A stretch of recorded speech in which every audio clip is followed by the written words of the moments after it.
Hello, friends. Life has a way of sending wake-up calls. Sometimes it's the health scare that makes you finally change your habits. Sometimes it's losing your job that forces you to rethink your career. Sometimes it's a broken relationship that reminds you what really matters. The problem is, too many people wait until life shakes them awake. They drift through days, telling themselves they'll get serious one day, until one day comes, and it's not by choice. What if you didn't wait for the crisis? What if you could choose to wake yourself up right now? That's the power of being your own alarm. You decide when to rise. You choose when to act. You don't wait for permission or tragedy or pressure. You create your own urgency and live with intention every single day. The danger of comfort is that it disguises itself as safety while slowly draining the life out of you. It tells you, stay here, you know this place, you're secure. But what it doesn't tell you is that the longer you stay, the harder it becomes to leave. Comfort zones are seductive. They wrap you in routine, lull you into complacency, and convince you that change is risky. But the truth is, staying in the same place for too long is just as risky, maybe even more so. Because while you're standing still, the world is moving forward. Opportunities are passing you by, skills are becoming outdated, and dreams are slipping out of reach. I once worked with a man who had been in the same job for 15 years. It wasn't fulfilling, but it paid the bills. He had ideas, ambitions, and a vision for starting his own consulting firm. But every time he thought about making a change, he talked himself out of it. He told himself it wasn't the right time, that he didn't have enough savings, that he had responsibilities he couldn't walk away from. The truth was he had simply gotten comfortable. Then one day the company downsized. He was out of a job overnight. Suddenly, all the reasons he had used to justify staying were irrelevant. He was forced into change, not on his terms, but on someone else's. That's the hidden danger of comfort zones. If you don't disrupt them yourself, life will eventually do it for you. And it might not be when you're ready. Comfort zones don't just exist in careers. They exist in relationships, in health, in learning, and in personal growth. You might stay in a relationship that doesn't challenge or inspire you because it feels familiar. You might avoid trying new experiences because you don't want to feel awkward or fail. You might settle for your current level of fitness because improving it would require discipline and effort. But every time you choose comfort over growth, you're making a trade. You're trading possibility for predictability, potential for familiarity, and passion for ease. And over time, that trade leaves you with a life that feels smaller than the one you're capable of living. The danger is compounded by the fact that comfort rarely feels dangerous in the moment. It's not like a fire alarm blaring, telling you to get out now. It's more like a slow leak that you don't notice until the damage is done. You wake up one day and realize you've been talking about writing that book for 10 years without typing a single page. You've been saying you'll get healthy next year for the last 5 years. You've been thinking about starting that business since your 20s, and now you're in your 40s wondering where the time went. The wake-up call often comes too late to take advantage of the opportunities you once had. Breaking free from comfort requires honesty and courage. You have to be willing to ask yourself hard questions. Am I staying here because it's truly the best choice for me, or because I'm afraid of the unknown? Am I avoiding this challenge because it's wrong for me, or because it might stretch me beyond what's comfortable? Am I really not ready? Or am I just unwilling to take the first step without certainty? Being your own alarm means refusing to let those questions go unanswered. It's not about recklessly throwing yourself into change without thought. It's about intentionally stepping into environments and experiences that demand more of you. It's about setting challenges that force you to grow. It's about putting yourself in situations where you can fail, learn, and get better. Growth doesn't happen in the familiar. It happens in the stretch, in the struggle, In the moments when you don't have all the answers, but you take action anyway. You can start small. You don't have to quit your job tomorrow or move to a new city overnight. You can begin by disrupting your routine in ways that push you just enough out of your comfort zone to expand it. If public speaking terrifies you, volunteer to lead a small meeting. If you've been avoiding physical activity, commit to walking every day for a month. If you've been coasting in your career, enroll in a course that challenges your skills. Each step builds confidence, and confidence makes bigger leaps possible. The choice is yours. You can wait for life to force you out of your comfort zone on its terms, or you can choose to step out on your own terms. One path gives you control, the other leaves you reacting to circumstances. Being your own alarm means not waiting for the job loss, the breakup, the health scare, or the regret to push you into action. It means looking at where you are, deciding where you want to go, and taking the first uncomfortable step today. Because the truth is, the longer you stay in comfort, the harder it is to hear the call to change. And by the time you do, you might find it's already too late. Stop outsourcing your motivation, because the moment you depend on someone else to get you moving, you surrender control of your life. Too many people only take action when an external force applies pressure. They study only when the teacher gives them a deadline. They work out only when a trainer is watching. They improve their performance only when their boss threatens consequences. While accountability can be valuable, living this way means your progress is conditional. The moment that external motivator disappears, so does your drive. That's not sustainable, and it's not freedom. I once worked with a young professional who had incredible potential. She was smart, capable, and creative, but she had a habit of waiting until someone gave her a target before she put in her best effort. If her manager set a deadline, she'd sprint to meet it. If a client demanded urgency, she'd deliver excellent work. But if no one was pushing, she'd coast. When her company went through a restructuring and her role became more self-directed, she floundered. Without someone telling her what to do and when to do it, her productivity plummeted. She wasn't lazy. She was simply used to outsourcing her motivation. Relying on outside pressure to act is like having to hire someone to wake you up every morning. You can do it, but it's inefficient, unreliable, and ultimately disempowering. It means that your momentum, your growth, and your success are tied to factors outside your control.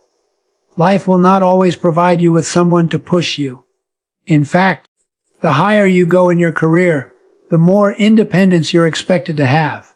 The people who rise and thrive are those who can set their own bar, meet it, and raise it again without waiting for permission.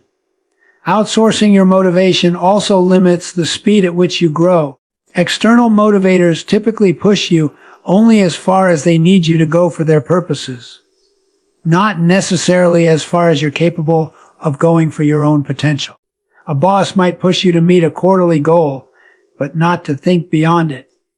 A coach might push you to improve your form, but not to build the discipline to train alone. When you become your own motivator, you remove those ceilings because you're not bound by someone else's vision for you. You're bound by your own. The key to reclaiming your motivation is to connect your goals to a deeper personal reason. External motivators create short-term action, but internal motivators sustain long-term progress. Instead of asking, what do I need to do to meet this deadline? Start asking, what do I want to create in my life? And what actions today will bring me closer to it? That shifts your focus from reacting to others' expectations to proactively building the future you want. Another powerful step is to create self-imposed deadlines and treat them as seriously as if they came from someone else. If you want to finish a project by the end of the month, mark the date, plan the steps, and hold yourself accountable. Tell someone you trust about it if you need an extra layer of pressure, but make sure the commitment comes from you. The difference between this and being told what to do is that you are setting the standard, and you are enforcing it. It's also important to develop systems and habits that make action automatic. If you always wait for a burst of inspiration, you'll stay inconsistent. Motivation is unreliable, systems are not. If you want to write a book, don't wait until you feel like writing. Schedule a time every day and sit down whether you feel like it or not. If you want to get fit, plan your workouts for the week and show up as scheduled, no matter your mood. The more you make action a habit, the less you'll need motivation at all. There will be days when you feel unmotivated, and that's normal. The difference between those who move forward and those who stay stuck is the ability to act in the absence of motivation. That's what self-leadership is. Choosing to take the step because it's aligned with your goals, not because someone told you to or because you're in the mood. When you master that, you no longer have to wait for someone to push you, and you no longer risk stalling out when no one's watching. Stop waiting for your boss, your coach, your spouse, or your circumstances to wake you up. Stop outsourcing the responsibility for your growth. You are capable of pushing yourself, setting your own bar, and meeting it without external pressure. The sooner you start doing that, the sooner you take full ownership of your progress. Be your own source of urgency. Be your own coach. Be your own alarm. Because the truth is, no one is coming to push you every day for the rest of your life. And the moment you decide you don't need them to, you take back your power for good. Creating your own urgency is one of the most powerful skills you can develop because it flips the switch from waiting for life to happen to making life happen. Most people move with urgency only when the clock is running out, when the deadline is tomorrow, when the opportunity is about to disappear, when the consequences are staring them in the face. But if you wait for those moments to act, you're already at a disadvantage. Urgency isn't something you should only feel in emergencies. It's something you can choose to create every day. When you create urgency intentionally, you push yourself into action long before the external pressure shows up, which means you move faster, seize opportunities sooner, and stay ahead of the game. I once worked with an entrepreneur who had been talking about launching her product for over 2 years. She had the concept, the research, and even some early prototypes, but she kept telling herself she'd do it when the time is right. The problem was, the right time never arrived because she wasn't doing anything to make it arrive. She was stuck in preparation mode, endlessly fine-tuning and second-guessing. One day, I asked her to book a booth at a major trade show 6 months away. That one decision changed everything. Suddenly, she had a concrete, immovable deadline that forced her to finalize her product, create marketing materials, and be ready to present. By the time the event came, she had launched, secured her first customers, and built momentum she'd been missing for years. The urgency didn't come from the market. It came from a choice she made to put herself on the line. This is the essence of creating urgency. You set a point in time that you cannot back away from, and you make it public enough or costly enough that you have to follow through. When you have a self-imposed deadline that matters to you, your brain stops overthinking and starts problem solving. You no longer have the luxury of tinkering endlessly. You have to make decisions, take action, and move forward. It's amazing how resourceful and focused you become when the clock is ticking, because you chose for it to tick. Without urgency, even the best ideas die in the planning stage. People convince themselves they're working on it, but in reality, they're stuck in a holding pattern. They've confused activity with progress. Urgency is what transforms intention into execution. It forces you to shift from talking about what you're going to do to actually doing it. And when you create it yourself, you don't have to wait for life to push you into motion. You can build urgency in a variety of ways. One is by committing publicly to something you've been delaying. Tell your friends, your colleagues, or your audience what you're going to do and when you're going to do it. Once others know, your reputation becomes part of the stakes. Another is to attach a meaningful reward or penalty to the outcome. For example, you might promise to donate a significant sum to a cause you don't support if you miss your deadline. The point isn't to punish yourself. It's to make the cost of inaction high enough that you'd rather do the work than face the consequences. Urgency can also be created by breaking down big goals into shorter, high-priority sprints. If you want to write a book, set a goal to write the first chapter in 2 weeks, not someday. If you want to run a marathon, sign up for one 6 months away and create a training plan that forces you to start now. The sooner you bring the goal into the present, the sooner you start making tangible progress. The danger of living without urgency is that you start believing you have more time than you do. Days turn into weeks, weeks into months, and before you know it, years have passed. You tell yourself you'll start when the kids are older, when the economy is better, when you have more money or more time. But the perfect conditions never come, and the window of opportunity quietly closes. Creating urgency eliminates the illusion of unlimited time and forces you to use the time you have well. When you become the one who sets the pace for your own life, you no longer have to depend on circumstances to push you. You can decide that today is the day to start, that this month is the month to launch, that this year is the year to break through. And when you do that consistently, you develop a rhythm of action that keeps you ahead instead of constantly playing catch up. Don't wait for an emergency to light a fire under you. Choose to light it yourself. Pick a goal you've been putting off, set a non-negotiable deadline, and make it public enough that you can't hide from it. That's how you create urgency, not from panic, but from commitment. And when you live that way, you'll find that opportunities open faster, progress happens quicker, and you're no longer waiting for life's wake up call because you've already set the alarm, and you're already moving. Learning from others without waiting to live it yourself is one of the most overlooked ways to save yourself years of pain, wasted effort, and regret. Too many people insist on learning only from their own mistakes, as if that's the only way to gain wisdom. While mistakes can be powerful teachers, they are also costly. The smart approach is to watch the lives of others, their successes and their failures, and use those lessons to guide your own path before you're forced to experience the same consequences firsthand. You can save yourself from unnecessary wake-up calls if you're willing to pay attention and apply what you see. I remember speaking with a man who had watched his best friend ignore repeated warnings about his health. His friend had been told by doctors to lose weight, manage his stress, and take certain medications. Instead, he brushed it off, saying he'd get to it eventually. That eventually turned into a heart attack. The experience was devastating, but what shocked me even more was that the man telling me this story hadn't made any changes to his own health habits.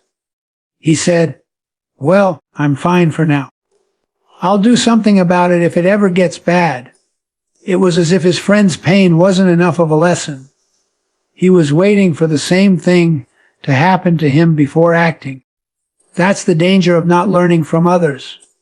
You end up repeating pain that could have been avoided simply because you refuse to take someone else's experience seriously. Every day you are surrounded by examples. Some are examples of what to do, others of what not to do. If you pay attention, you can see patterns that reveal how certain choices lead to certain results. The colleague who consistently misses deadlines and eventually loses their job shows you what happens when reliability is ignored. The friend who saved and invested wisely from a young age and now enjoys financial freedom shows you the power of delayed gratification. The family member who neglected relationships and now feels isolated shows you the cost of putting work over connection. These lessons are everywhere. You just have to be willing to look and humble enough to learn. The challenge is that pride and ego often get in the way. People think, "That won't happen to me," or "I'm different."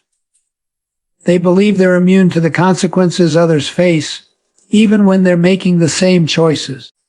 This mindset blinds you to the warnings right in front of you. It's like driving toward a roadblock and telling yourself it's not there. because you don't want to slow down.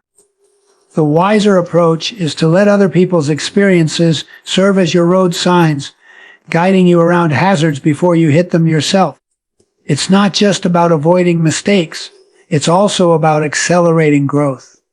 If you can learn from someone who has already achieved what you want, you can skip unnecessary trial and error. You can ask them what worked, what didn't, and why, and then apply that knowledge to your own journey. This doesn't mean blindly copying someone else's path.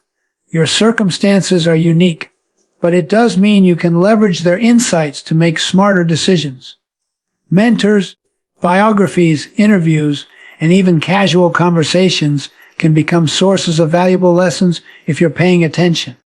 One way to practice this is to make observation a habit.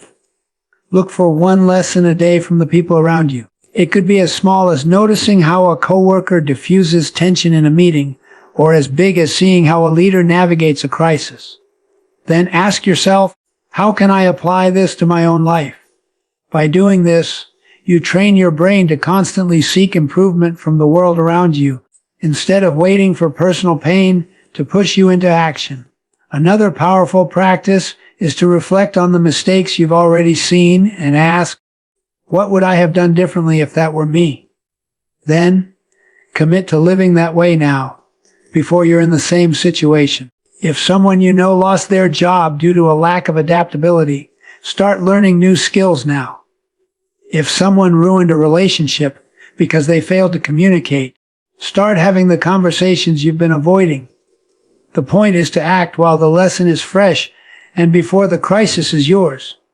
Life will always have its challenges, and you will inevitably make your own mistakes. But you don't need to experience every hard lesson firsthand to grow. Being your own alarm means looking at the warning signs in other people's lives and choosing to respond as if the alarm was already ringing for you. It's deciding that someone else's pain is enough of a wake-up call, that you don't need to repeat it to learn from it. The people who grow the fastest and avoid the most unnecessary suffering are those who are humble enough to learn from others' experiences and wise enough to apply those lessons before it's too late. Building the habit of daily reflection is one of the most effective ways to keep yourself awake and intentional in life. Reflection is like checking the compass before you continue your journey. It ensures you're still heading in the right direction. Without it, you can drift off course without realizing it until you're far from where you intended to be. Most people operate on autopilot. They wake up, go through their routine, react to whatever comes their way, and collapse at the end of the day without ever asking themselves if they actually moved closer to the life they want. Days turn into weeks, weeks into months, and before they know it, they've been busy but not purposeful. Reflection breaks that cycle by forcing you to stop, think, and align your actions with your goals. I once worked with a CEO who had an incredibly demanding schedule. He was constantly pulled in different directions, managing employees, clients, and new projects. But every evening, no matter how late it was, he took 15 minutes to sit in his office with a notebook and answer 3 questions. What did I accomplish today that moved me toward my vision? Where did I fall short of my values or priorities? What can I do better tomorrow? That simple ritual kept him grounded. It prevented him from getting lost in the whirlwind of urgent tasks and ensured that his daily actions were in harmony with his long-term goals. Over the years, that discipline didn't just keep him on track.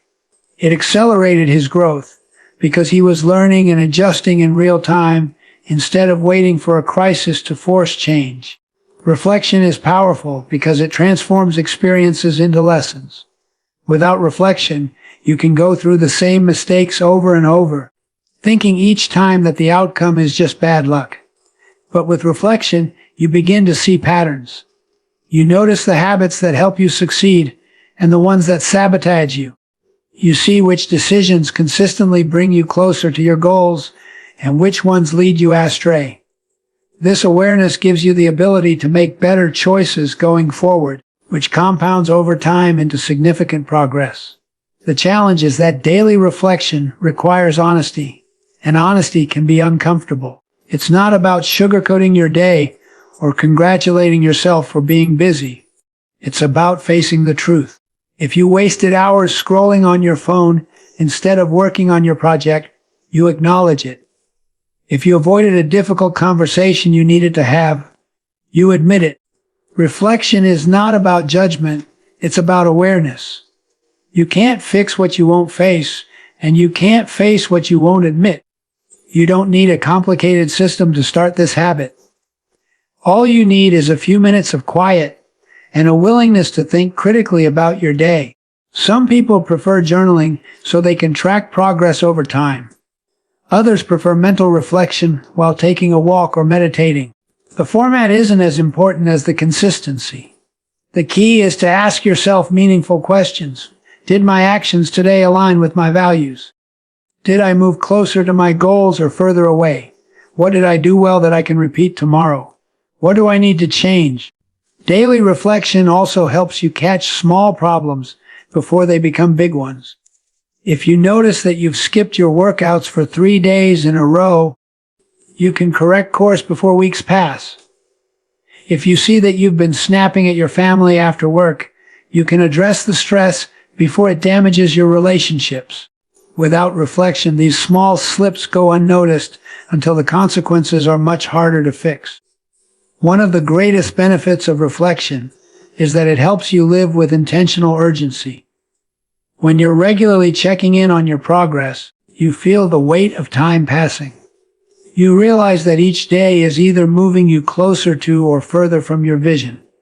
That awareness becomes its own alarm clock, pushing you to make better use of your time instead of letting it slip away. To build this habit, start simple.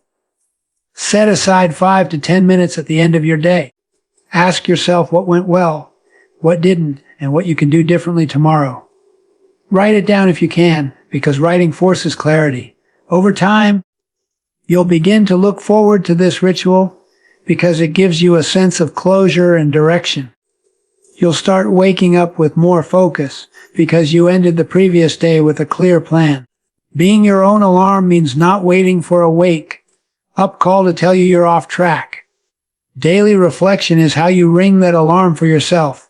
It keeps you accountable, intentional, and awake to the reality of your life. And when you live with that level of awareness, you don't just avoid drifting.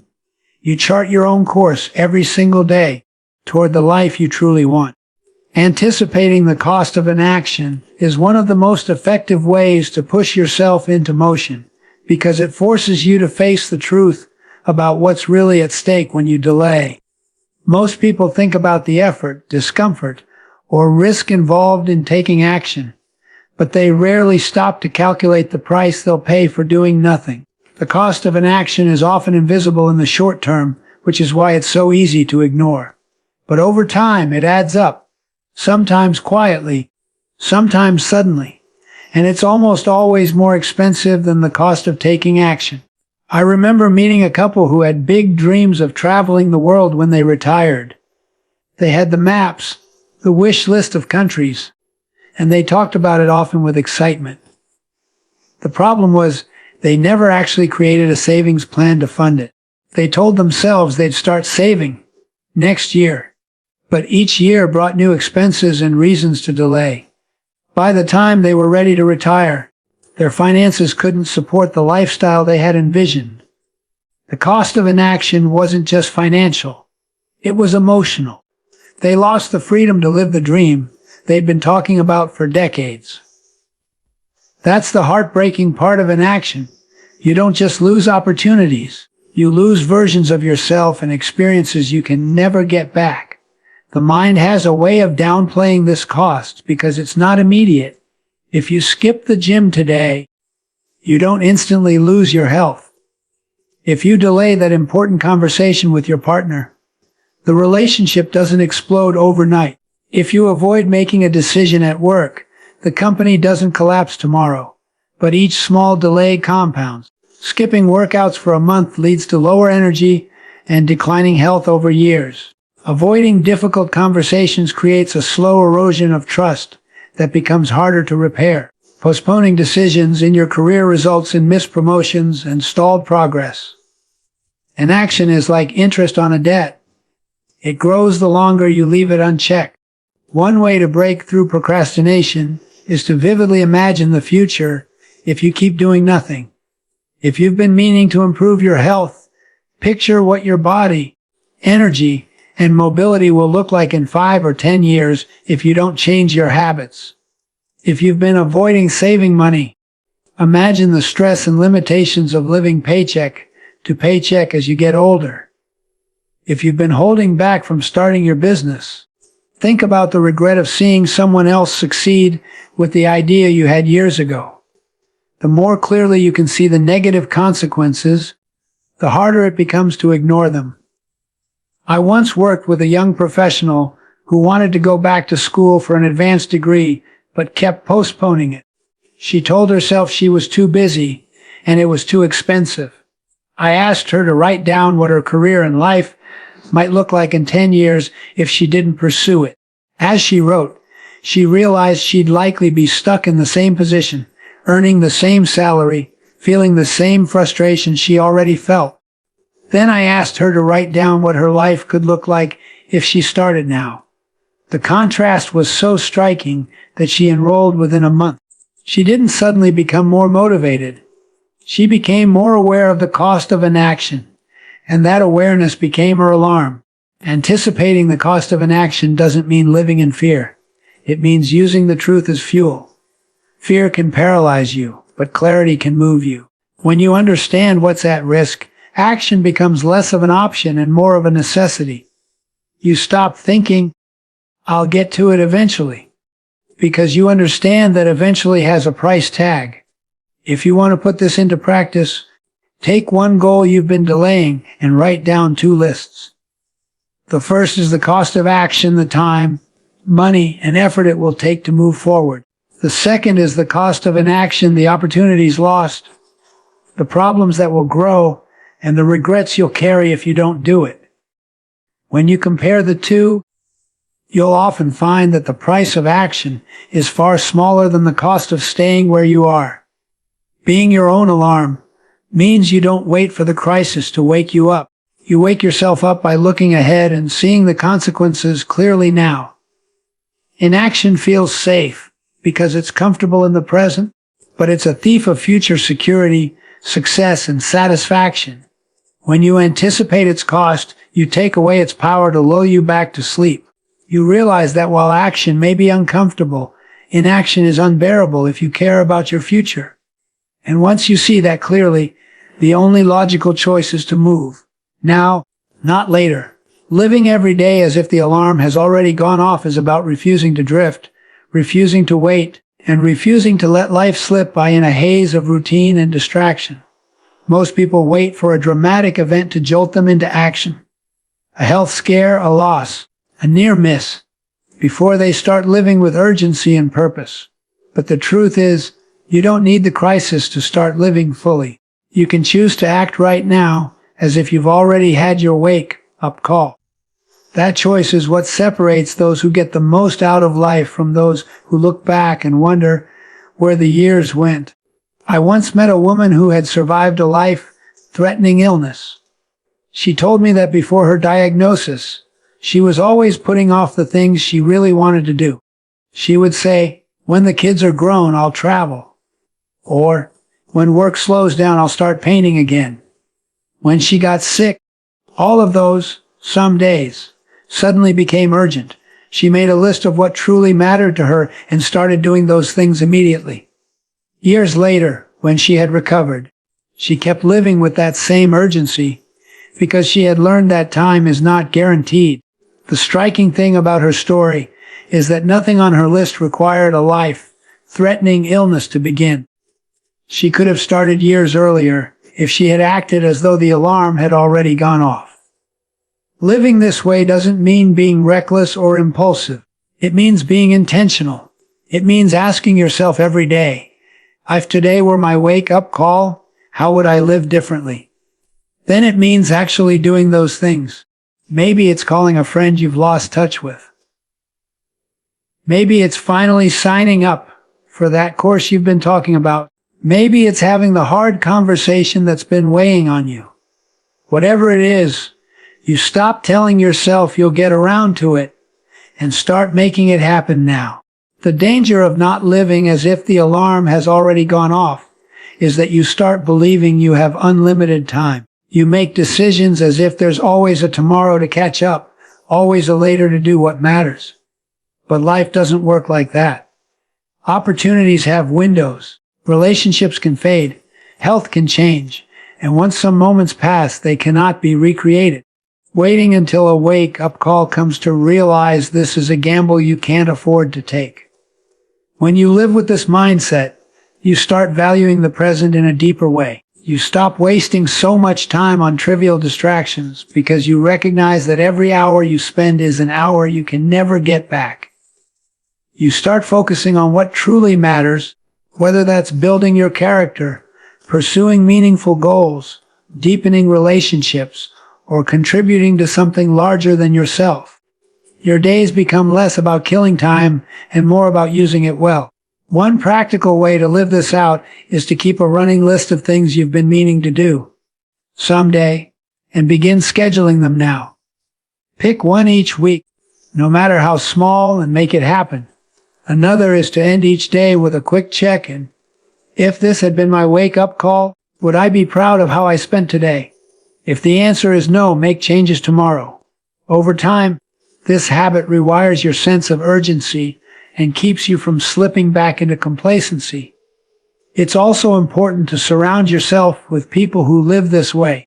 Being around individuals who value their time, act on their goals, and live with purpose will push you to do the same. Their energy becomes contagious, and it reinforces the idea that you don't have to wait for a crisis to start living meaningfully. The beauty of acting as if the alarm has already gone off is that it frees you from regret before it even forms. You don't have to look back one day and wish you'd done more, loved more, risked more, or tried more. You'll know you used your time well because you chose to treat each day as precious. You won't need the dramatic story of a wake-up call because you will have lived as if every moment mattered, because it does. Being your own alarm is ultimately about ownership. It's about deciding that you won't outsource your sense of urgency to fate, tragedy, or circumstance. You'll create it yourself every single day through the way you spend your time and the choices you make. If you live that way, if you wake yourself up without waiting for the crisis, you'll find that life is richer, fuller, and far more rewarding than you imagine. The time to live like that isn't after the alarm sounds. The time is right now.